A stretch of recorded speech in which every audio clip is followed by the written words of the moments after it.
Good evening. For those who are just joining us, we are going to start in a few minutes. We're just going to wait until we give people the opportunity to log on.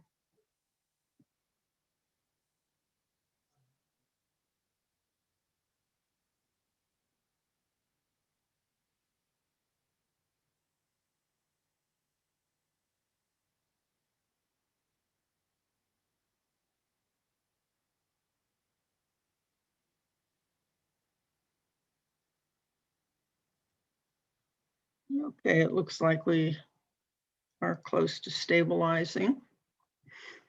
So welcome to the first of a series on leadership. The first session is Understanding Your Leadership Style. And our presenter this evening is Dina Davis. But first, I'm going to give you a little bit of background about SCORE. Next slide. Okay. So SCORE has been around since 1964. We work very closely with the Small Business Administration, and our mission is to foster vibrant small business communities through mentoring and education. We hope that every person we work with will have enough support to be successful as a small business owner. So one of our core values is your success is our success. Next slide. So we provide free business advice and mentoring. So if you have a SCORE mentor, you know how that works.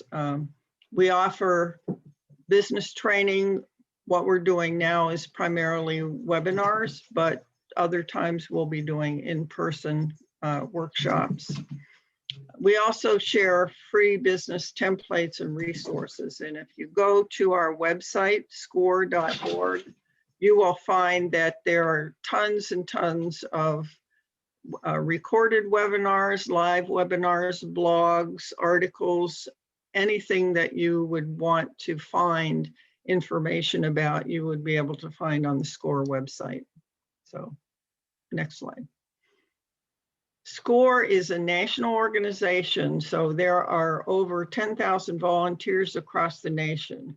If somebody in the Cleveland area isn't able to work with you because you have a very specialized business, we have all of those other people that we can contact to work with you, and we're almost 100% likely to find somebody that has the background and experience that would be helpful to you. So next slide.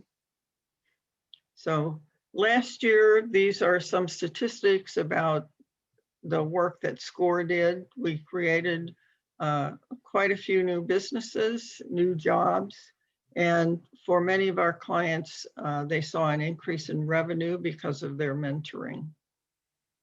Next slide. Okay, so I'm going to turn this over to Dina Davis.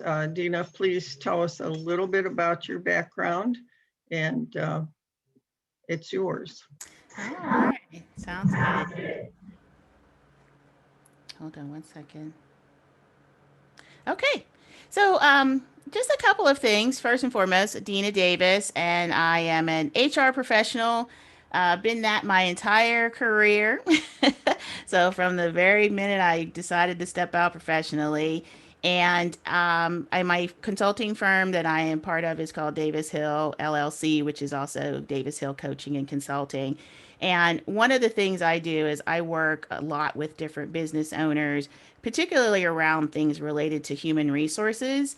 But that bucket is so broad. And so when we think about human resources, a lot of us have a kind of one view of what we think it is. My oftentimes is shaped out by orientation or some of the things that you might have encountered with HR. But there's all these different pieces and parts that I have learned over the years that actually help either you be a better business owner, us to achieve the results we want, or different ways to get your people in order to produce the results. So that's been a big part that I've enjoyed in my career.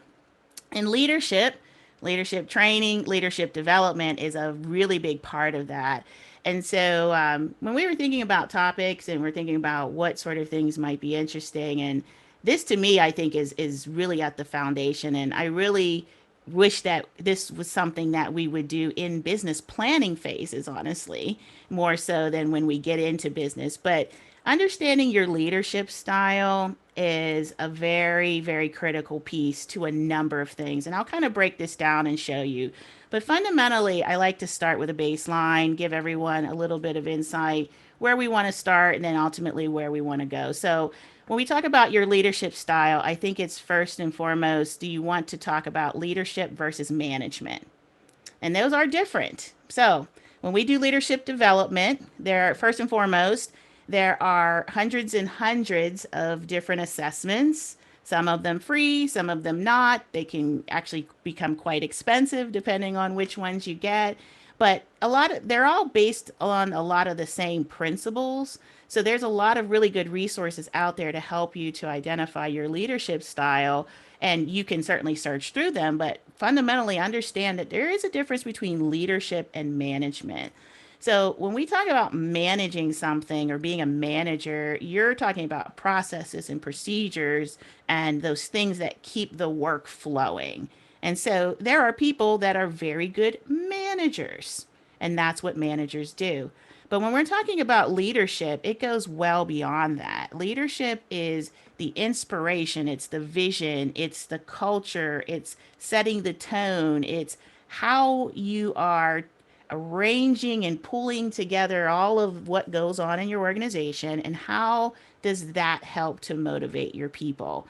And your leadership style, particularly as a business owner, sets the foundation for that. Meaning how you work and how you approach your leadership is going to directly impact your employees. It's going to impact your recruiting. It's going to impact your training and anything that you do with employees. So again, it's going to set the tone for your company and the culture of your company. Now, there's other things that come into that, which we'll talk about as well. But fundamentally, that's what you're really wanting to make sure you understand, that stepping into this role as a business owner, you have automatically just assigned yourself that seat. You are culture, establisher extraordinaire. That is now your responsibility because it's your business. You probably formed it because you wanted it to work a certain way. And again, there's a lot of what goes into making your business work the way that you would like it to, a way that fits your style, as well as what works best for your industry or your type of business. But again, leadership is it's another level up from management. And again, it's really more of getting into that visioning and really that direction of where you go. So, when you're talking again about leadership, and I don't want this to be we could spend hours talking about assessments because, like I said, in the world there are dozens and dozens of assessments, literally, and they come up. I would say probably new ones, maybe once a month. There's a lot of different ways to slice this data, but these 10 leadership styles that we have here, coaching, visionary, servant, autocratic, laissez faire, democratic, pacesetter, transformational, transactional, and bureaucratic. These are very well commonly accepted leadership styles across many different formats. So I just say that because what we want to do is give you some information. This is actually directly from Indeed. We'll give you the links and everything that you can take a look at this, because actually I think it's a really good article. And it breaks all of these things down, which we'll go a little bit into today. But just keep in mind, if you do decide to go further into looking into other ways to assess your leadership style or, things like that, that they're all going to represent things a tad bit different just because of the program they have.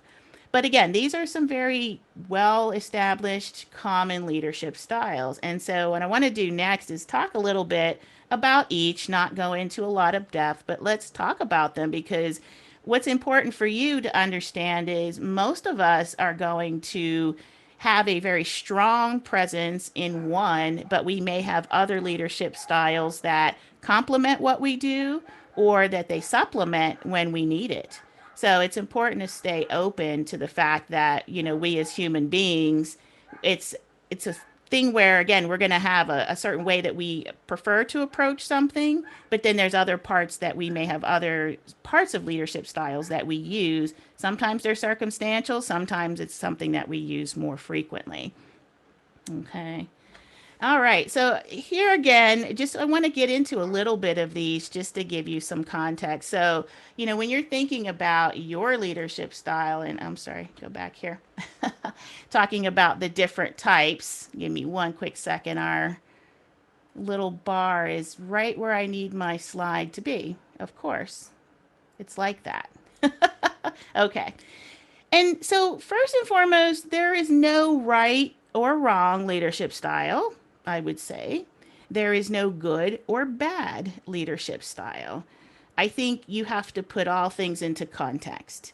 You have to think about the environment you're in, the type of business, the type of people that you're dealing with. When I'm talking to a PhD research scientist, that's a different conversation than the person I'm going to hire at the call center. They have different needs and they have different ways that are effective in, we'll call it leading, or even sometimes to whatever degree you might need to manage a person like that. A lot of times you're higher level type people, you don't need to educate them as much because that's what you're bringing them in for, but you still have a certain level of how you need things to happen within your organization.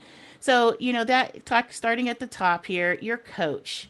This is one, and there's certain things you probably hear more often as well. So, like coach, visionary, servant, transformational. Those are probably ones that you hear a little bit more buzz about in today's world, because in the leadership realm, things have been changing, meaning a lot more companies are spending time thinking about the right type of leader for their organization, not just quote unquote having a leader, or, there's not these, we're being very thoughtful of career paths and how we promote people. We're being a lot more thoughtful in how we assess leadership characteristics and capabilities. So there's a lot that goes into this. But the ones you'll probably see the most on, like I said, are coach, servant, and transformational. So your coach, that translates very well, of course, to people that play sports. If you don't play sports, it actually translates pretty well too. But a coach really is that person. They are supportive. They're there to give you the advice instead of telling you what to do. They give you the framework. They give you some of the like basic understanding, and they're helping you to guide your way through it. Now, coaching relationships work very good in certain types of industries. Coaching in style does not work so good in certain industries. Your visionary, again, that person is going to be strategic, they're risk taking, they're optimistic, magnetic. We love the big thinkers, because we come up with big, really great, exciting ideas. But, again, if you're not in an industry or you don't have a staff of people who's ready for that, that type of leadership style can leave them all like, what do you want us to do? Servant leader. Servant leader, actually, servant leadership is something that they do a very good job. So the U.S. military, actually does a very good job at leadership training, in my opinion. I've worked with many, many of vets that have come through different types of leadership training from the military, and they are a servant leader model. And that model basically says, I am here to make sure you're successful. And it is my job to make sure that everything is put in place so that you can do what you need to do. And that servant leader, actually, that type of style it resonates over a lot of different types of jobs and different types of industries.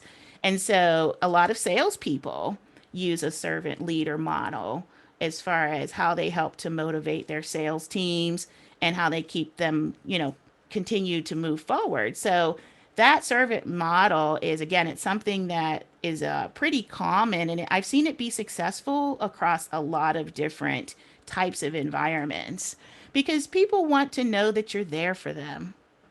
I mean, that's just as simple as it is. When you're in that role, there's nothing wrong with wanting to be a good servant. Like, I meet people all the time. Their mission and their goal and what makes them happy in life is serving other people. Some people think being a servant is subsidiary, subservient. Others feel like that's their calling and that's what they do. And these servant leaders are very, very effective and when they can harness and learn how to harness their passion effectively. Now, autocratic. Now, again, we're going to read this and we're going to be like, oh, I don't like autocratic. I'm not autocratic. But there's times where you need to be autocratic, and times where you need to be self-motivated.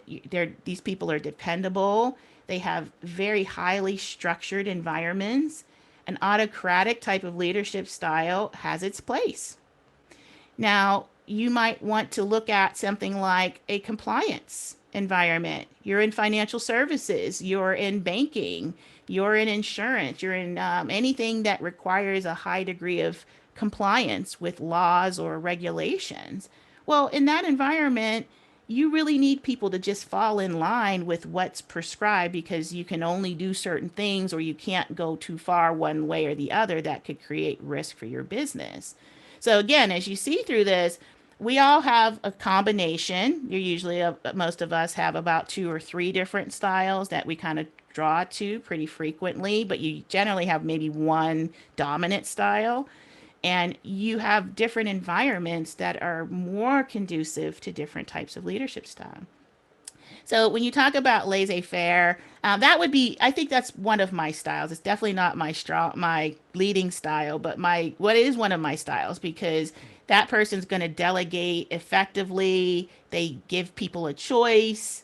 They want to provide sufficient resources and tools. They'll take control if needed. And that's very common in my leadership style. So, like I said, I've done a lot of the self assessments myself over the years. And I've also taken a lot of the assessments that I'm talking about and administered them. But when I talk about that, I think about that. That really works well for me because I hire talented, experienced people. And so most of the times, if I know, like particularly if I'm hiring someone on my team, I need a certain person that can come in with a certain level of and depth and breadth of knowledge. And that person does not need to me to tell them what they do, or they shouldn't. And I'm really more concerned in getting the outcomes out of that person. So I really take it upon myself to make sure that they have everything they need so that they can do their thing. Again, that works in our environment, that works in other environments, but other things like, again, financial services, banking, or other compliance environments, you don't always have as much flexibility in certain ways to offer some of that. Your democratic style is going to value group discussions. A lot of our nonprofits, I would say, fit into that. You have to get insights from the community, from the board, the different people that you're working with to really, help shape out what you're doing. They promote a work environment where everybody shares their ideas. They're flexible and they're good at mediation.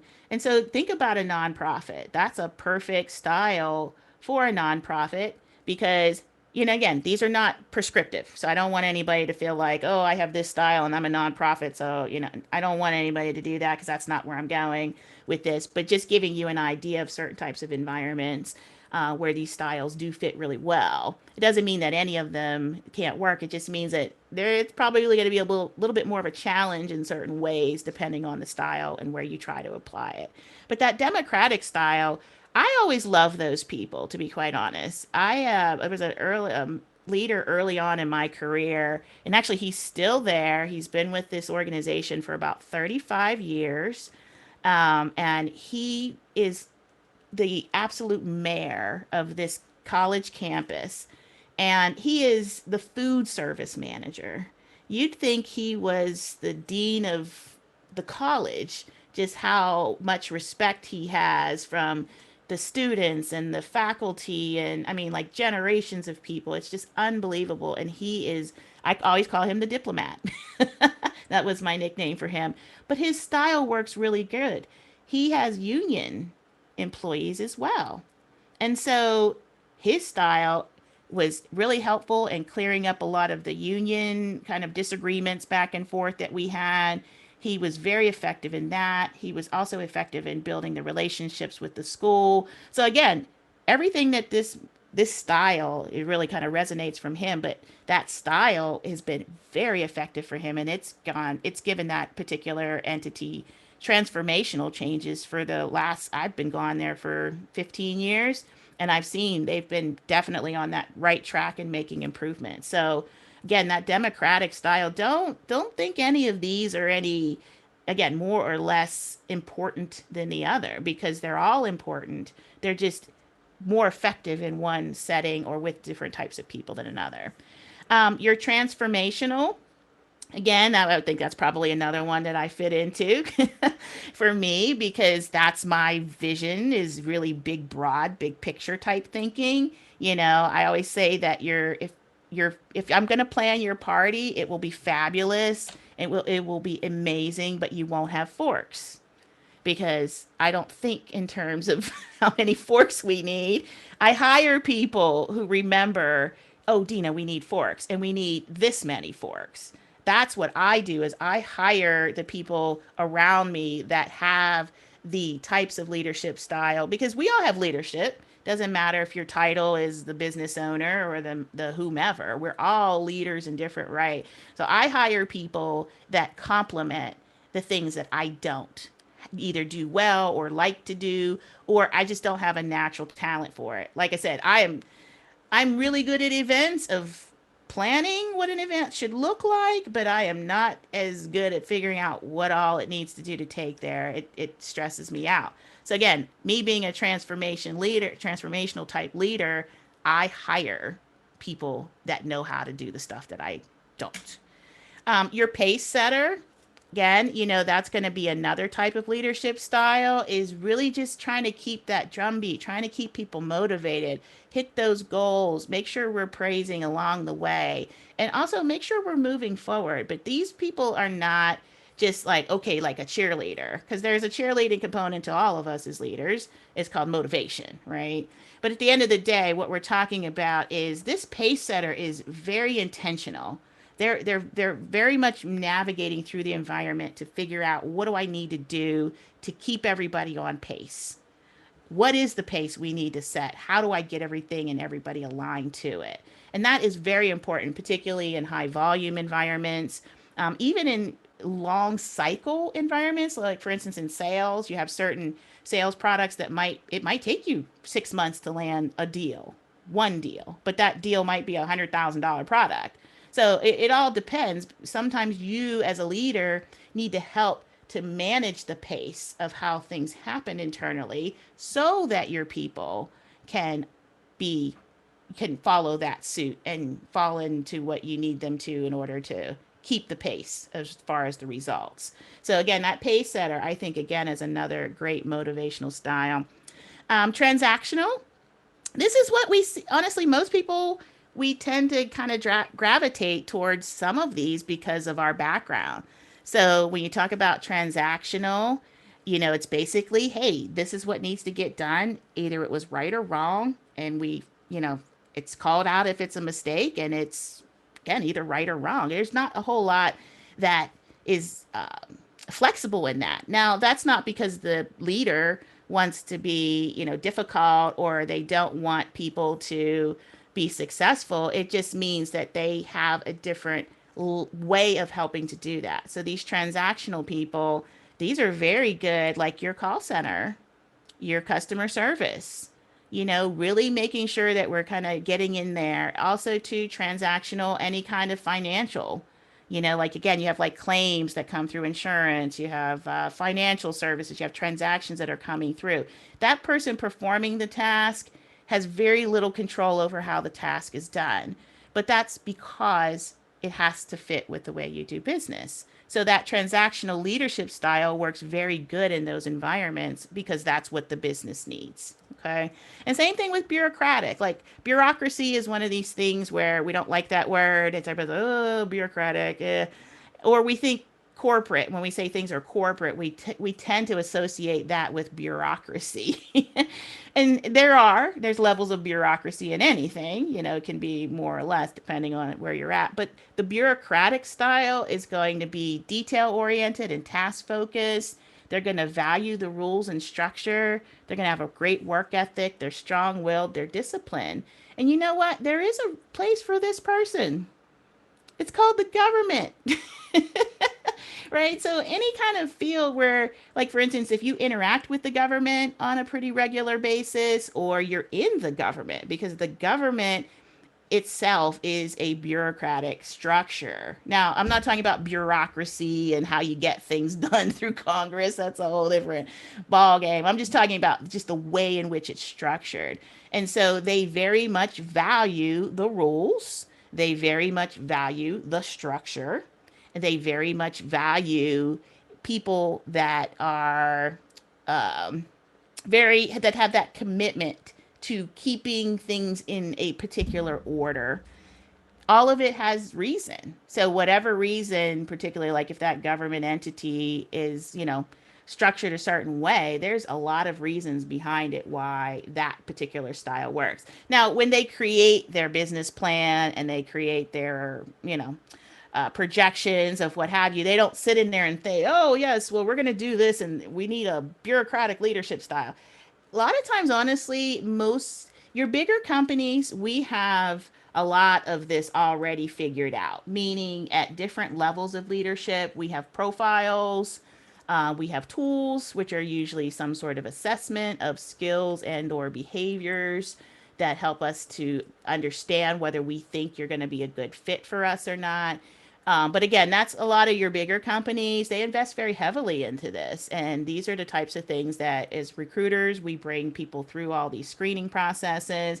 But then we also have internal people that we're looking to promote for, again, they've done a good job or they've been a part of a leadership development program.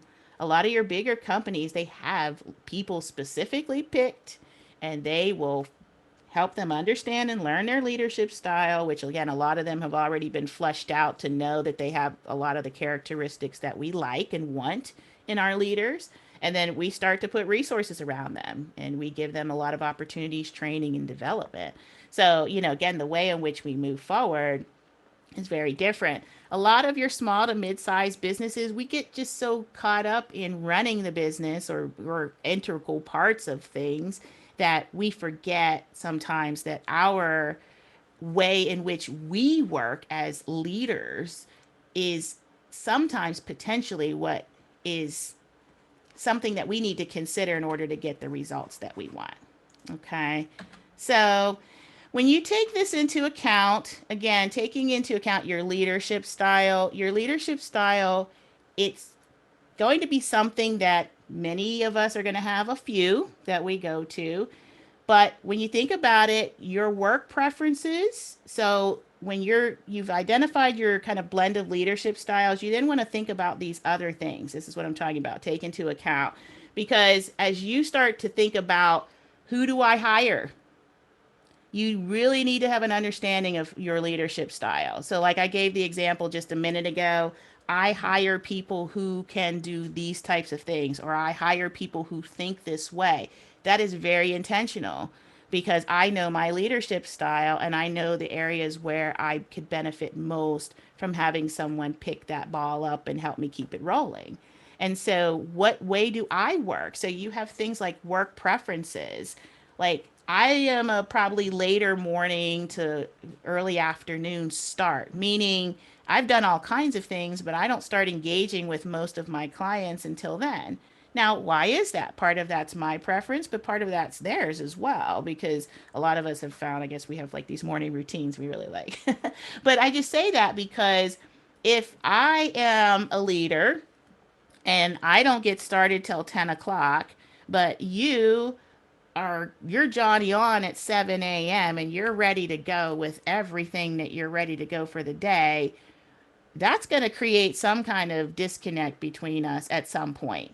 So either I'm going to feel like I have to drag myself out of my routine to meet you at 7, or you're going to feel like, well, gee, my day's already halfway gone before she wants to get started. Now, there are ways you can prevent that up front. It's just, again, I understand this is how I work.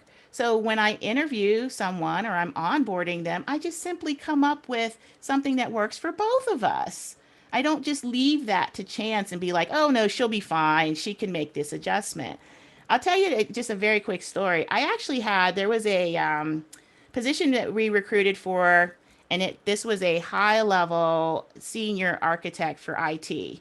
And so architects in IT are a very hot commodity. I don't want to say commodity, I don't like that term, but they're hot. They're hot in the market.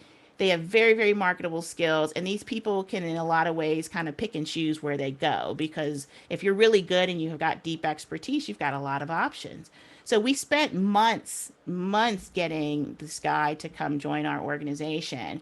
And I was helping him with his onboarding, get associated with the team, and kind of learn things through the company.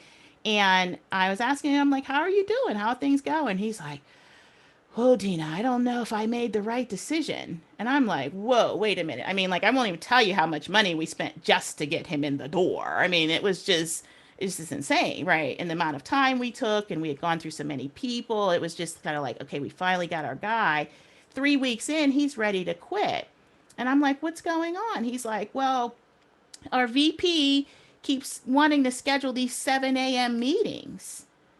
And I'm like, oh, and I knew a little bit about some of the backdrop. But anyway, the thing was, this particular guy worked mostly at night and most of his team because they try to do things in IT when it's not going to affect our major systems. So he's working late night into the morning, getting these releases and updates and patches, all these different things they're doing. And then the VP's like, okay, great. Everybody say it, 7 a.m. Boom. Give me your business case. Where do you do? I mean, like the way he was running it was creating so much stress for his team because he was wanting a certain type of communication or updates or kind of run the meetings, but it did not even fit with the way his people worked. His people at 7 a.m., they were just a lot of times ending their night from what they did the night before. So that leader, again, very high level, very high paid, experienced person, we're getting ready to lose this guy because you want to schedule meetings with him at 7 a.m. and you're not flexible enough to meet him where he's at. So I really talk about a lot about that because as smaller business owners, one of the things that I hear a lot and that I get questions about a lot is hiring. And your people, you've got to get people that can work with you.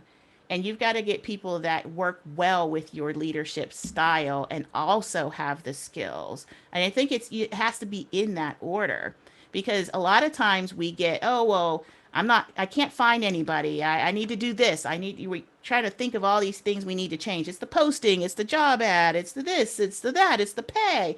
Well, sometimes it's you, meaning we got to get a clear picture of what it's like working with you because as a recruiter, that's part of what I'm doing is helping that client, meaning you and the person that we're going to hire, figure out if this is going to be a good relationship. And so your leadership style and how you work either drives them in or drives them out. And you want to make sure that at least you consider this because again, it can and will have a direct impact on your business. Now, will you be able to always measure it like some of the other things? Not unless you take a survey or something like that, but there is a certain amount of things that you can start to look into to say, hey, you know what? Am I clear? Meaning that you don't have to change who you are. You don't have to change your style, but just understand it and be intentional about having people around you that fit that style and that can work well in the environments that you have. Your industry, like we talked earlier, high compliance industry, you got to follow the rules. It's not because I don't love you. It's not because I don't think you have valuable talents. It's just we have to follow the rules. Like that is the job. That is exactly what we're here to do.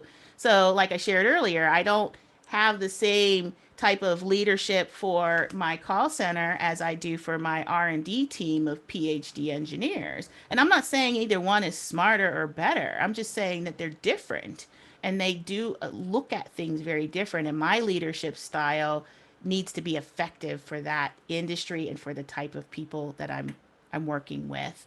And so, again, as you think about this, it's really kind of just giving you that first insight and that first kind of toe in the water of really even thinking about your leadership style.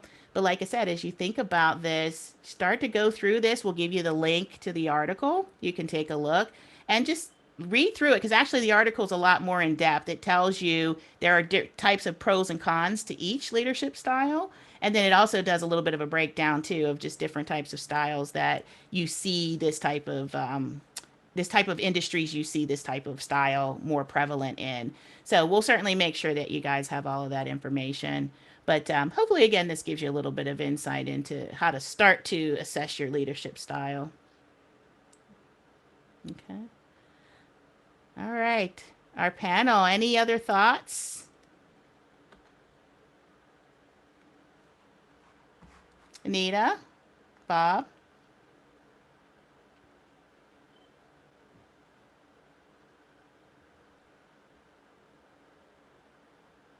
All right. I'll give it like another 30 seconds here. Okay, well, I don't see any open questions, Okay. but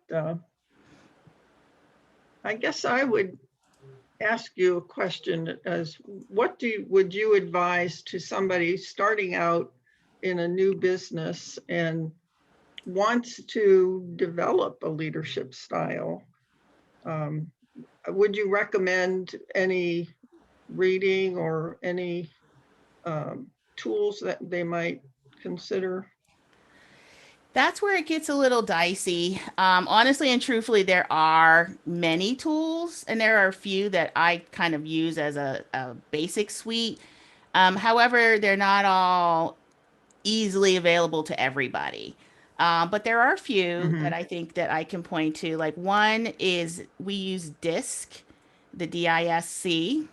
That's a very common one. Now, DISC is really good for understanding your work style, kind of more of how do you approach your work and what sort of characteristics are you leveraging, I would say, in order to get that type of result.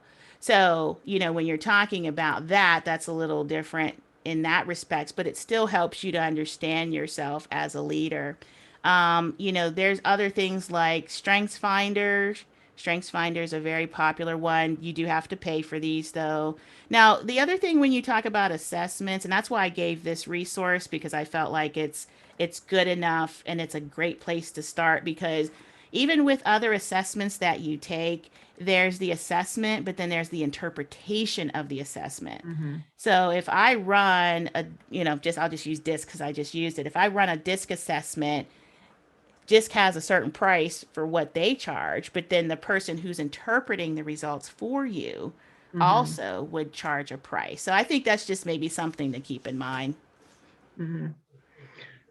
My own experience in management is that working with people, other people who worked for me who were managers, that they had particular styles. I don't know that they were necessarily aware of the development of their management style, but I used to do a lot of coaching and working with them perhaps to become more flexible and so forth.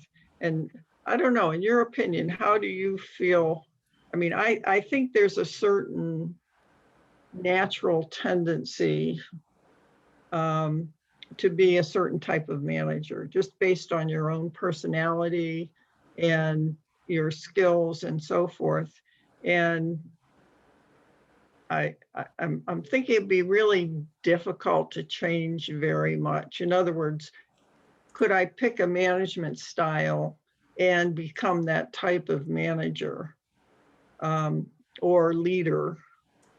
Or is it something that maybe if I do the self-assessment and I see that I fit into a certain category, can I train myself to become a leader, have a different leadership style? Well, that's a great question. So there's two parts to that, I think.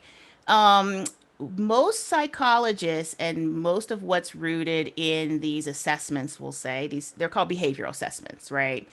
They are mostly all based on the same or similar psychological principles.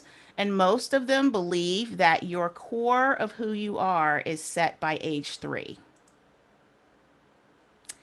And so what that says is who we are. Most of how we're going to handle things and how we move through life is set by age 3.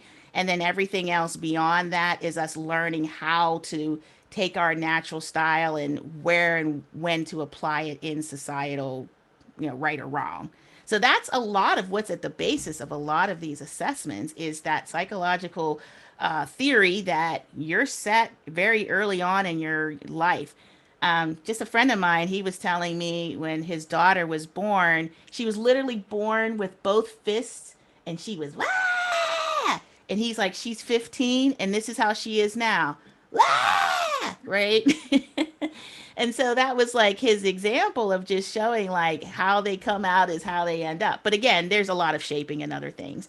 Right. But to your point, I think that you're going to have again, you're going to have a strong style. You probably have other complementary styles, and I think that you'll probably learn from other styles as well to find different situations to use different leadership. So there's another lesson to this. So first you understand your leadership style, and then you've got to figure out what types of situations certain types of leadership styles apply better or worse. And that's when you're getting into what we call situational leadership, Mhm. which is where we teach you how to utilize your style in different types of situations. John Okay. has another way maybe to look at that too is we all have a comfort zone kind of dictated by our temperament and our situation. And one of these buckets that we sit in most of the time, but we need to have the agility to jump to other styles when the situation demands it. Yep, absolutely. The situational leadership is exactly what that teaches is how to fluctuate your natural style. Now, also too, when we do recruiting, this is something that I really try to get a little bit more into when I'm working with clients because I want to know about the work environment because I can find skills all day. It's not about that. You're looking for fit. You're looking for the person who fits your organization and has the skills. So as I start to screen through, I try to get a sense of a lot of this because certain kind, like I said, what I do for my engineers does not work for my call center. I can almost tell you that with certainty. They're different populations that need and want and expect different things. And so, again, that's another thing that you can consider, again, is the type of employees that you're hiring. You can't, you know, you can't treat a research engineer like he's you know, a 5-year old. Like he's going to be highly offended, or he or she. So these are these kinds of things where sometimes we think I have a recruiting problem, or I'm having a hard time finding the skills, or I'm having a hard time this, or I hired the wrong person. Why did we hire the wrong person? Okay, did we hire the wrong person because they're chopped liver and they don't have the right skills and they can't keep pace? Or did we not provide the right environment for that person to come in, understanding what we do and how it influences the workplace as leaders? So Dina, this is Bob.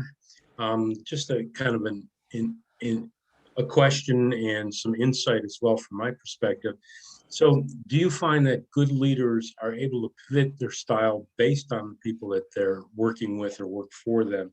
So, for instance, you might look differently at some creative types versus engineering types, or somebody that's linear thinking versus somebody that thinks in many directions all at the same time. I would think that a good leader has the ability to pivot that leadership style to fit those people. Yes, and I say yes and no, and I'll tell you why. In a situation, we can pivot our leadership style, but what's going to generally come out for most people is what your fundamental style is. So, how do we tell that, if you want to say, like, what is your fundamental style? Honestly and truthfully, if I see or hear somebody under pressure, when I see how they respond under pressure, that's your natural style. Right. That's your go-to that you created when you were 3 years old.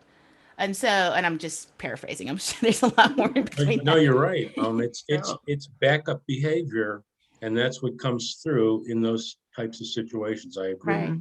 So I tell leaders this. When you are leading people, you need to be flexible and understanding when can I identify a situation when I need to be flexible.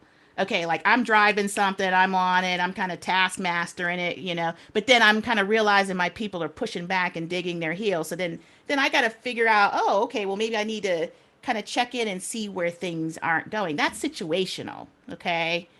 But long term, I'm not going to be able to keep switching my style. Okay. And so when I say when you're hiring, you got to hire people that can work with you. I had a leader, she's very great creative type, but she's also very inspirational and she's very energetic and but she's not someone that is really into the details on the back end. And so like she came and we were talking and she's like, I feel like I'm such a bad leader and I'm getting all this feedback and I don't know what to do. And when I'm talking to her, I'm like, well, you're not a bad leader, honey. You're just working with the wrong people. You're working with people who want and require a level of structure that you're not able to give them or willing, or that's not even your strength. So it's not a mismatch. It's not your style is bad. It's just you're not working with people that work well with your style. And so just changing up that whole conversation and finding people and explaining to them what the work environment looks like, what it's like working with her, because this was an assistant role, so we have to explain what that looks like. But most of us, we're gonna naturally, you're gonna slide right on in, and I can see that easily. Anytime anybody's under a little bit of stress or pressure, you're gonna go right. I'll see your natural style immediately. We have a question. Is there a test similar to Myers-Briggs that could help individuals with finding their leadership style? Yeah, I think I'll come back with maybe a couple more resources on that if you're talking about assessments. Because, like I said, there literally are, and I don't want to say this, there's hundreds and thousands of assessments, and there's new ones that pop up. And so I think from that end, I would just, if I could say, if we could hold that question, I can maybe send some information out Okay. after, because it's going to be very broad, and a lot of them are paid, meaning you have to pay for them. Even some of the free ones that you get, it may only be a sliver or a slice of the actual tool or the assessment itself. It's a marketing tool, right? So they give you a certain amount of free stuff and you get it. You're like, oh, this is great. I want to find more about me. And then you got to pay, right? So that's I want to find and just sort through and give you guys some, free to low cost, or, type of solutions. I can package that for you. Okay. I'd say the Myers-Briggs is interesting, but I don't know if it necessarily focuses on leadership style. No, we've not done that since like undergrad. That was undergrad. I'm trying to think what else. Like here are the ones that are most contemporary, but again, they're all very expensive. Hogan is a big one. Strengths Finder, Disc.